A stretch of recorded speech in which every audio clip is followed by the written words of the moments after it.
Have you ever wondered what true darkness feels like? I don't mean the kind you get when you turn off all the lights at night, where your eyes eventually adjust and you can make out the faint outlines of furniture. I'm talking about a darkness so complete, so absolute, that it feels like it's swallowing you whole. That's what I was promised when I heard about the anechoic chamber, a room designed to absorb not just sound, but all light. They called it the Void Room, an urban legend, a challenge for thrill seekers. I had to see it for myself. Finding it was the first part of the puzzle. It wasn't on any map, just whispers and cryptic directions shared on obscure online forums. An abandoned industrial park on the edge of town, a specific building, a rusted door with no handle. I brought a high-powered flashlight, a backup, and a camera with night vision, thinking I was prepared. I wasn't. The door creaked open into a corridor that smelled of dust and decay. At the end of it was another door, heavy, like a bank vault. A single ominous warning was spray-painted on it in faded red letters. Don't feed the dark. An edgy bit of graffiti, I thought, just part of the experience. I pushed the heavy door open and stepped inside. The moment the door clicked shut behind me, it happened. My flashlight beam, which had been cutting a sharp, bright path through the corridor, just stopped. It didn't reflect off anything. The light shot out from the lens and was simply eaten by the space in front of me. It was like pointing a laser into a black hole. I waved it around. Nothing. The walls, the floor, the ceiling, they were all coated in a material so black it defied physics. It didn't reflect a single photon. My heart started to thump a little harder. This was beyond anything I had imagined. It wasn't just dark. It was an absence of light, a physical presence of nothing. I took a hesitant step forward, my hand outstretched.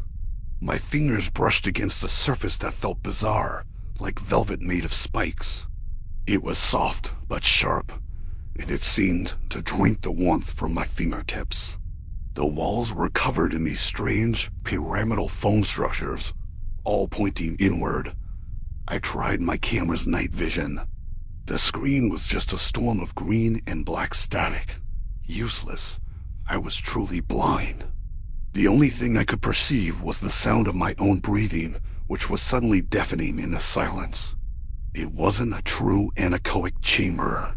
I could still hear my own body, the frantic beat of my heart, the rustle of my jacket. But all other sound was gone, swallowed, just like the light. I decided to walk the perimeter to get a sense of the room's size. I kept one hand on the strange, spiky wall and shuffled my feet forward, my flashlight beam still pathetically pointing into the void. 1 step, 2 steps, 3. The air was thick and cold, and it felt like it was pressing in on me from all sides. The silence was so profound that my ears started to ring, trying to create a sound where none existed. It was during my slow, shuffling circuit that I first felt it, a change in the atmosphere. The air, already cold, seemed to drop several more degrees. It was a localized cold spot, as if someone had opened a freezer door right next to me. I stopped, every muscle tensed. I held my breath, listening. Nothing, just a frantic pounding in my chest. I dismissed it as my mind playing tricks on me, a product of sensory deprivation. I kept walking. Then I heard it, a sound that wasn't mine. It was faint, almost imperceptible.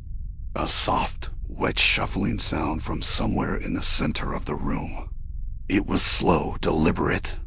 I froze again, pointing my useless flashlight in the direction of the noise. The beam vanished into the oppressive black. Hello? I called out, my voice cracking.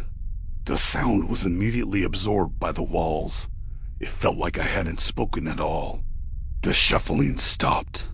The silence that followed was worse than the noise itself. It was a listening silence.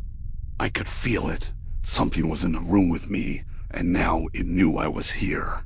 My bravado evaporated, replaced by a primal fear that crawled up my spine like ice. I started backing away, my hand still tracing the wall, trying to find the door. Where was the door? I had lost my bearings completely. Another sound. This time it was closer. A soft, low exhalation of breath, not human. It was a slow, raspy sound, like air being forced through dry, decaying lungs. It was followed by a faint clicking, like an insect's mandibles. The cold spot was back, but now it was moving, circling me in the darkness. I was hyperventilating, my breaths coming in short, panicked gasps. My own noise was masking its approach. I had to be quiet. I clamped my hand over my mouth, forcing myself to breathe slowly through my nose. I stood perfectly still, straining my ears. Click, click, shuffle. It was to my left now. Closer. The smell hit me then. A smell of damp earth and something else. Something sweet and rotten, like old meat left in the sun. I felt a wave of nausea. Don't feed the dark. The warning echoed in my head. What did it mean? I wasn't feeding it anything. My light? My sound? My fear? The thought sent a fresh jolt of terror through me. Was it feeding on my fear? Was my panic making it stronger? I tried to control myself, to slow my racing heart. I thought about something calm, anything. A sunny beach, my childhood home. But the images were fleeting, chased away by the oppressive black and the creeping, clicking presence. It was right behind me now. I could feel the cold on the back of my neck.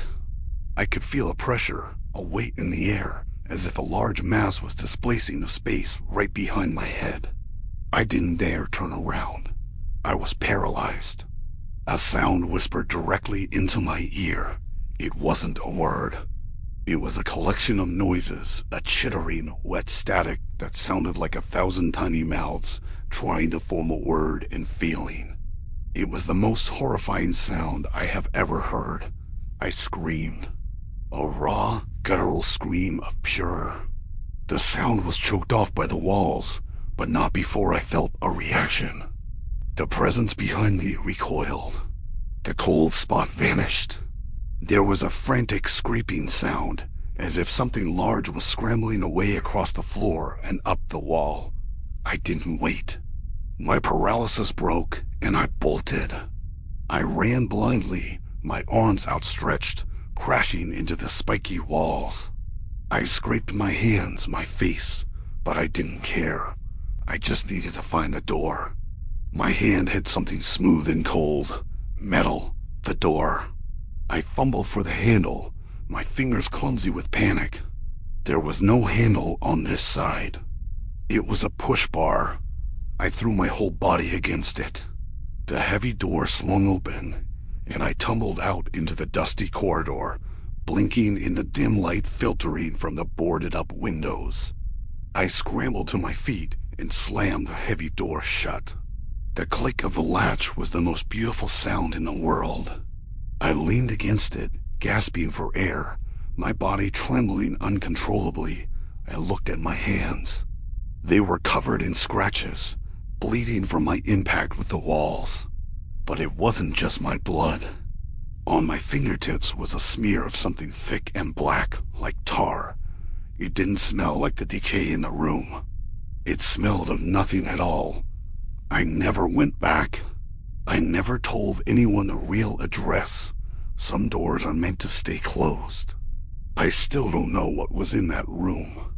A creature, a phenomenon, a manifestation of the darkness itself. All I know is that the warning was real. Don't feed the dark. I fed it my light, my sound, and my terror. And I think it was hungry for more. Sometimes, late at night, when I'm in a dark room, I can still feel it. A subtle drop in temperature. A silence that's just a little too deep. And I wonder if a part of that darkness followed me out.